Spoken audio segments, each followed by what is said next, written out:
जय माँ सावित्री। आज आमे जानिबा एमिति जणे पतिव्रता नारी कथा जहाँ भक्ति आगरे जमराज मध्य हार मानिथिले। आजिर समय रे संपर्क छोट छोट कथारे भांगी जाउची, किंतु सावित्री आमको शिखाई थिले सत प्रेम धैर्य और विश्वास थिले भाग्य को मध्य बदलाई हेबो। पुरातन समय रे जणे राजा थिले अश्वपति। तांकर सबु किछि थिला धन सम्मान राज्य, किंतु नथिला गोटिए संतान। राजा और रानी दिन राति माँ सावित्री को प्रार्थना करुथिले।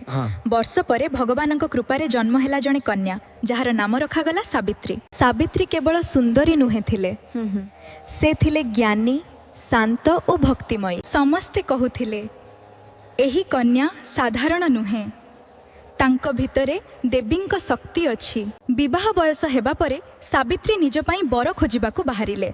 सेठारे से देखिले जणे सरल युवक सत्यवान राजकुमार थिले, किंतु भाग्यर खेଳରେ बनरे जीवन काटुथिले।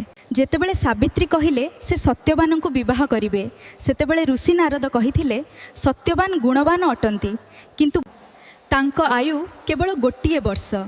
एहा सुनी समस्ते भयभीत हेले, किंतु सावित्री कहिले मु थरे जहाकू मनरे पति भावे मानिछि तांकू केबे छाड़िबिनी।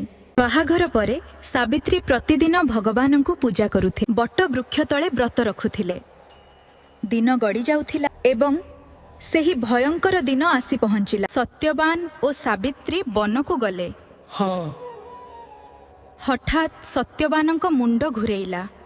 आजिर समय रे लोके संपर्क को खेल भाबुचंती, किंतु सावित्री शिखाई थिले प्रेम रे स्वार्थ नुहे, त्याग थाए, भक्ति थाए, विश्वास थाए। जेउ घरे नारी सम्मान हुए सेठी सुख और शांति निजे आसी थाए।